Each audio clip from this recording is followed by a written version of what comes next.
झारखंड की एक और सीट पर महागठबंधन की बड़ी टेंशन। अंबाले ने फसाया पेच, प्रत्याशी घोषित कर बता दिया final decision. Jharkhand politics news Hindi. Jharkhand विधानसभा चुनाव को लेकर तैयारी तेज है। इस बीच सीटों को लेकर भाकपा माले ने सब कुछ स्पष्ट कर दिया है। माले ने जमुआ विधानसभा क्षेत्र से अपना प्रत्याशी नहीं उतारा है। धनवार विधानसभा क्षेत्र से उनके उम्मीदवार चुनाव मैदान में डटे रहेंगे। भाकपा माले के राज्य सचिव मनोज भक्त ने मंगलवार को इस आशय की घोषणा की। उन्होंने कहा कि बागोदर, निरसा और सिंदरी में क्रमशः विनोद सिंह, अरूप चटर्जी और चंद्रदेव महतो गठबंधन से भाकपा माले उम्मीदवार के तौर पर चुनाव लड़ रहे हैं। पूर्व विधायक राजकुमार यादव धनवार से भाकपा माले के उम्मीदवार हैं।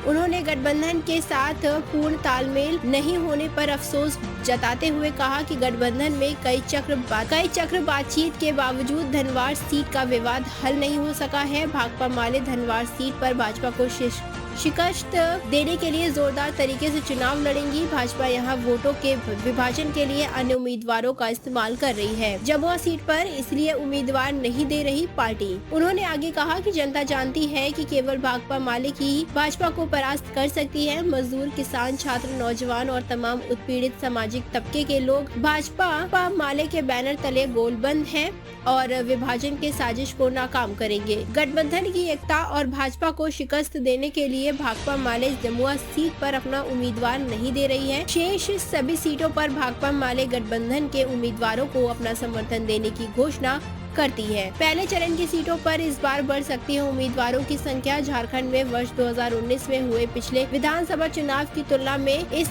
बार पहले चरण की 43 सीटों पर उम्मीदवारों की संख्या बढ़ सकती है। पिछले चुनाव में कुल 633 उम्मीदवारों ने चुनाव लड़ा था। इस बार स्क्रूटनी के बाद कुल 743 उम्मीदवार चुनाव मैदान में रह गए हैं। हालांकि बुधवार को नामांकन वापसी के बाद ही स्पष्ट हो पाएगा कि इस बार इन सीटों पर कितने उम्मीदवार चुनाव लड़ेंगे। इधर पहले चरण की सीटों में 7 सीटें ऐसी हैं जहां इस बार उम्मीदवारों की संख्या पिछले चुनाव की तुलना में कम होना तय है। इनमें सिमरिया, घाटशिला, इचागढ़, खरसावा, मझगांव, जगन्नाथपुर तथा भवनाथपुर सम्मिलित है। नामांकन वापसी के बाद ऐसी सीटों की संख्या और बढ़ सकती है।